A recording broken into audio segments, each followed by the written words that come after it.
Back 15 years ago, compact crossovers were a type of niche vehicle. Now, however, times are different as compact SUVs are one of the prime choices for a family vehicle.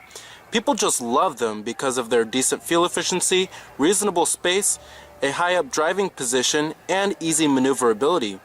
The one clearly with the bestseller status is the Honda CR-V, a compact crossover that dates back to 1997. If you're looking for a small SUV, be sure to put this one on your list. So, let's go ahead and check out this 2016 Honda CR-V Touring.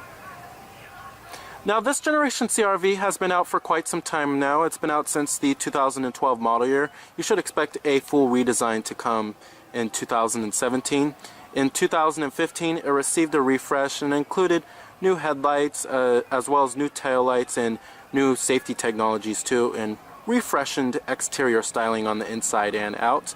Now, new for the 2016 model year is the addition of a new SE model, which adds a little more feature content for a small premium price over the base LX trim.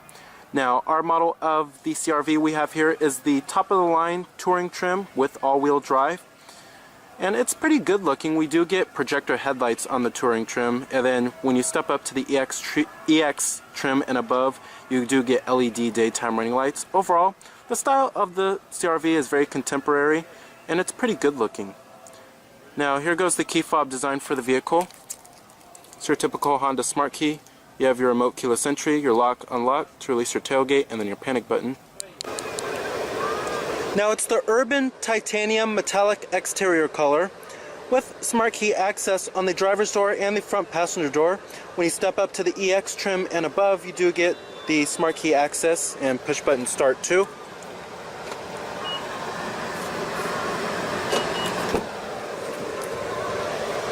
And you do have a full-on beige leather interior. Power driver's seat with power recline and power lumbar.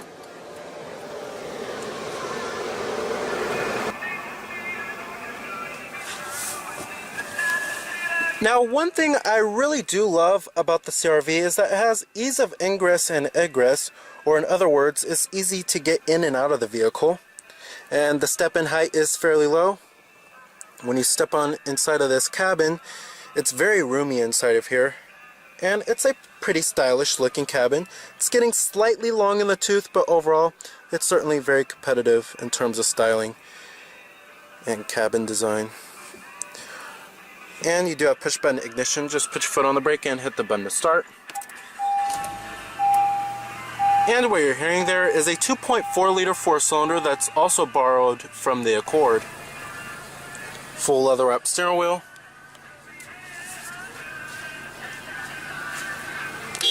Coming to your transmission, you have a CVT automatic. They introduced the CVT when they updated the CR-V in the 2015 model year.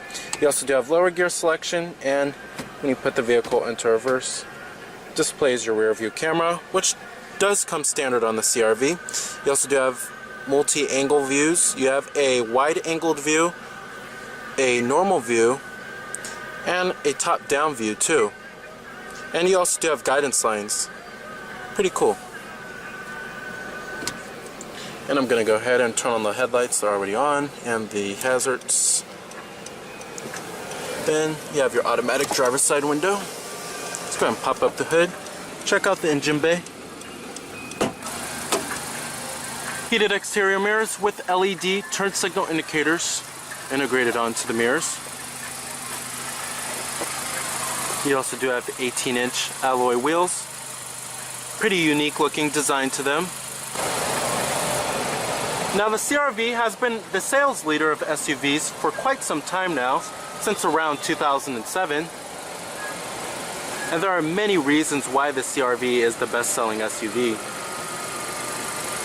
Coming to the front, you have halogen projector beam headlights, these fairly good-looking LED daytime running lights, which come standard on the EX trim and above. And then you also do have fog lights below.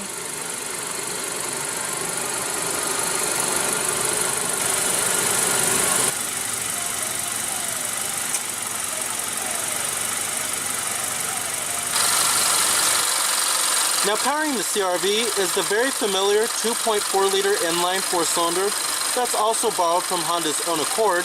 It produces 185 horsepower at 6,400 RPM and 181 pound-feet of torque at 3,900 RPM, with EPA estimates being a very exceptional 25 in the city and 31 on the highway. But remember, we do have all-wheel drive here. If you go for the front-wheel drive models for the CR-V, you can earn up to 34 miles per gallon. One reason why it earns such high fuel economy numbers is the CVT automatic transmission. Now, one downside to the CR-V is that there's no optional powertrain available. Many of its competitors do offer optional powertrains, such as the Ford Escape, Subaru Forester, and the Chevrolet Equinox.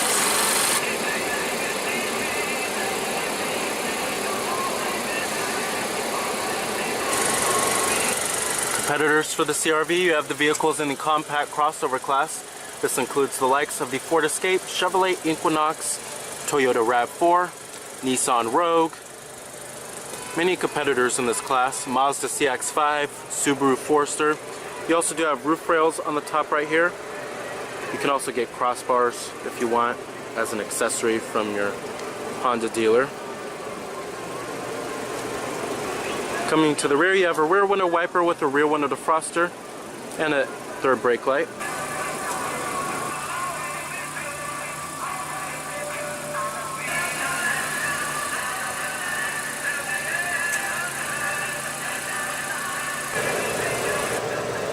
The tail lights really remind me of Volvo. You also do have rear reflectors at the bottom right here and special touring badging. EPA estimates, like I said, are 25 in the city and 31 on the highway. Total vehicle price, you're looking at $34,125. Coming to your power necessities, you have all of them: power windows, door locks, power mirrors, chrome interior door handles, and memory seat settings for 2 people.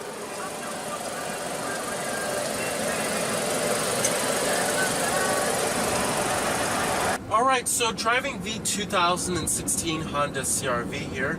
Now I have to say, the CR-V is quite an easy vehicle to drive. It's kind of for the average consumer. The handling and the feedback when it comes to the steering is pretty good. It's better than the average crossover, but I wouldn't say it's as good as the Ford Escape or the Mazda CX-5, but it certainly does not feel numb at all, and you really feel for where this vehicle is trying to go. With that being said, the 2.4-liter four-cylinder borrowed from Honda's own Accord is pretty good, and it provides a decent amount of power, but also the fuel efficiency isn't too bad either, earning up to 27 in the city and 34 on the highway. Now, that's pretty darn good, and it's much better than what the CR-V used to have, the old Ford cylinder used to have. However, I do have a complaint about the CR-V, and one of my gripes about it is that it doesn't have an optional powertrain available. A lot of other crossovers in this class have an optional powertrain, such as the Ford Escape, as well as the Chevrolet Equinox too, and the Subaru Forester. So this 2.4-liter four-cylinder is the only powertrain you can get.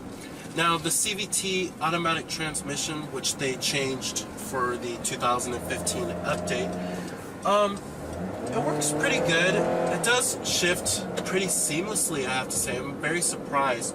And it's one of the better CVTs out there, and it's more smoother shifting than the average CVT transmission. So overall, the CVT transmission isn't too shabby. So overall, I think if you're looking for a compact crossover that's pretty easy to drive on a daily basis, it provides enough passing power while still being reasonably fuel efficient and still having okay handling, the Honda CR-V is an okay choice.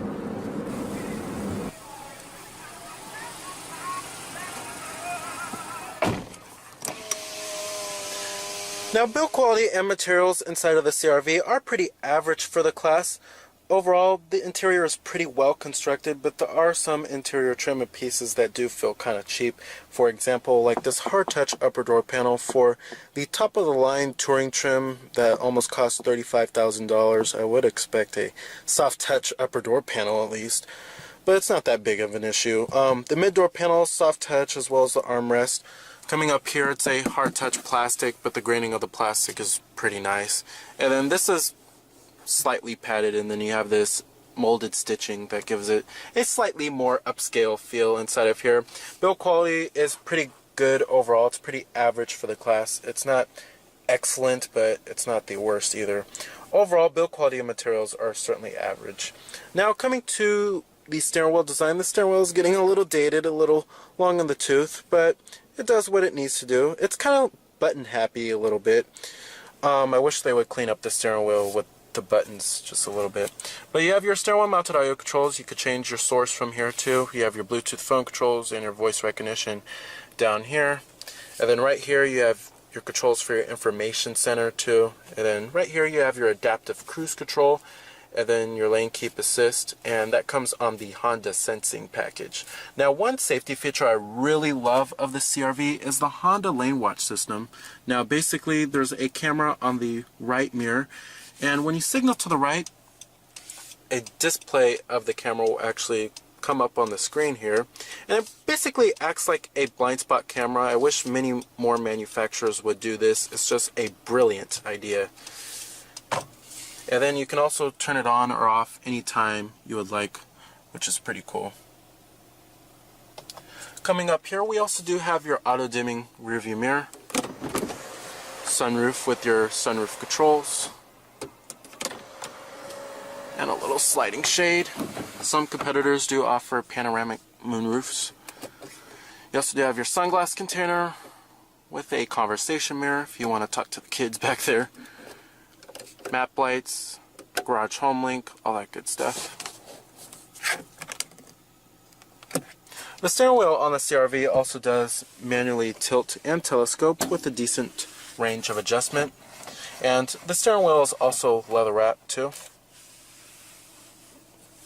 Coming down here, we also do have dual cup holders, and you can actually adjust this if you would like. You also do have your heated seats down here, two-staged, and then a 12-volt power outlet, a little storage pocket right there. And then down here is where you will find two USB charging ports, and I believe this is that's a HDMI input and then a 12-volt power outlet. Decent amount of center console storage. It's kind of deep, and it's nice and stitched on the center console lid and soft touch as well. Overall, storage space in the CR-V is pretty good. There's lots of places to put your stuff, like on the side right here, and then on the side right here too. Overall, it doesn't lack storage space. Coming to the climate controls, pretty easy to figure out, and love how they went with regular buttons and knobs, and they're big, clear, and easy to read. Now we do have dual zone automatic climate control. Here's your temperatures. And then you could change the temperature for the passenger side. You also do have your fan speeds right here, different zones, front window defroster, rear window defroster, and for your heated side mirrors. Overall, very simple climate controls. Now there are also two more safety technologies that come on the Honda Sensing package. This lane departure warning right here, and then you also do have collision mitigation braking. Right here we also do have your power tailgate and then your traction control off button. Then we have your Econ button, which helps save fuel a little bit.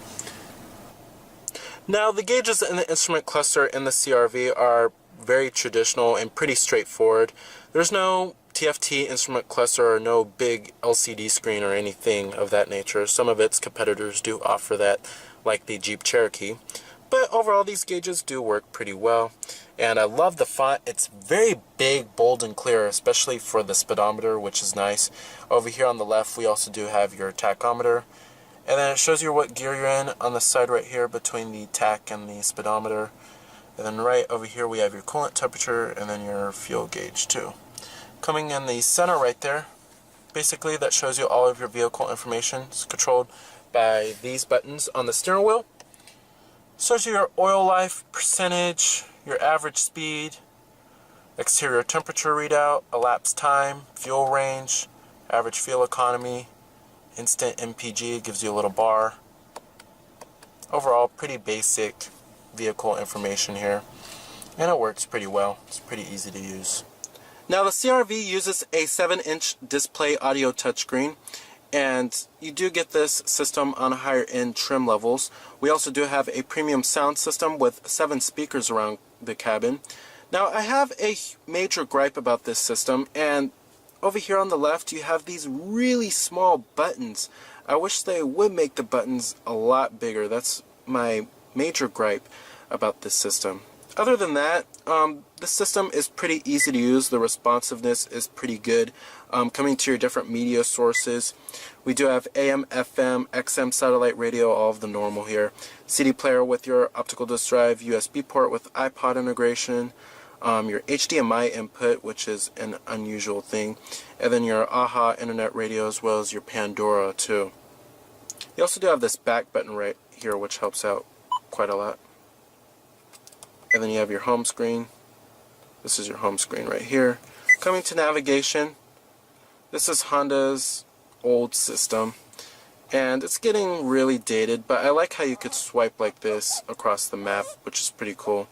But overall, this is a really dated system. They've been using this same basic interface for the navigation since around 2003, I believe.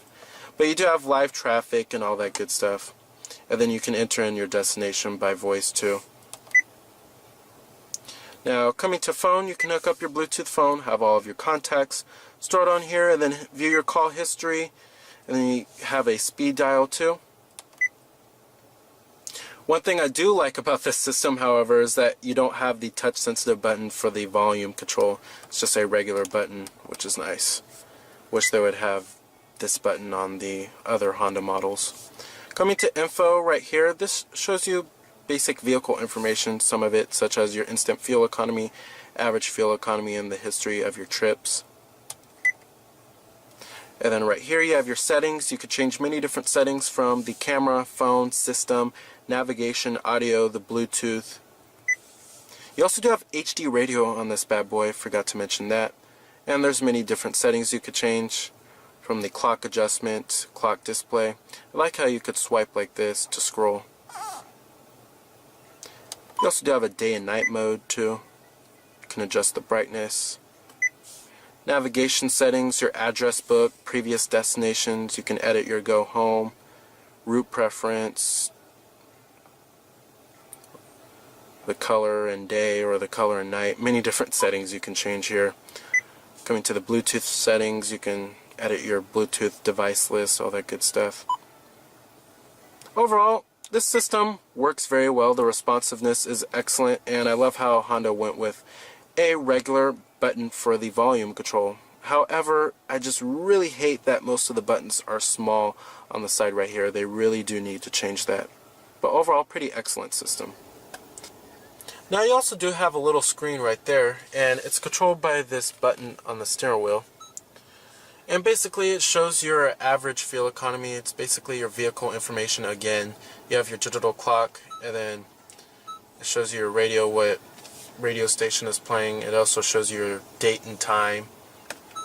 But to me this screen is kind of useless when all of the other screens show this information.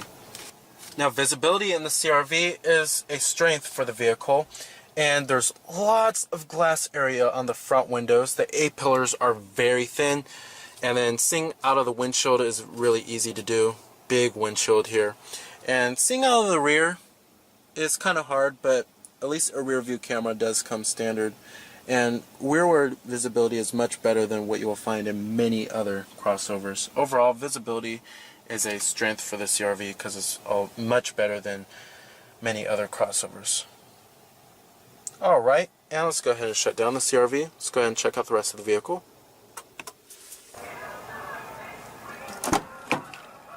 Now build quality and materials do follow through in the rear. You still have nice soft touch materials on the mid door panel and armrest, hard touch plastic on the upper door panel. Pretty consistent throughout the whole entire vehicle. Now, one reason why the CR-V is the best-selling compact crossover is certainly because of how much room it has for its rear seat occupants. It's very roomy back here and it's very comfortable. There's lots of legroom, lots of headroom. The seats are also very comfortable themselves and pretty supportive too, and they don't lack thigh support at all. You also do have dual mat pockets, rear air vents, and then a rear center armrest with cup holders. But it's just a very comfortable experience back here. Certainly can fit 3 full-sized adults back here. Alright. Now you do have a power tailgate. Just hold down the button right here on the key fob. Now, another reason why the CR-V is such a huge seller in the United States is its cavernous cargo space. The CR-V has certainly the best cargo space in the compact crossover class. It's one of the roomiest for sure. And to fold down the rear seats, it's a very simple and easy mechanism. Just pull on the levers right here, and the seats fold flat. Easy as that.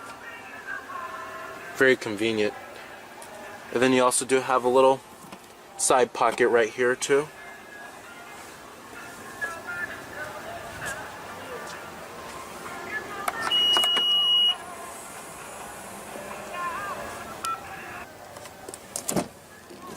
Full manual passenger seat. Glove box compartment, nice and damp.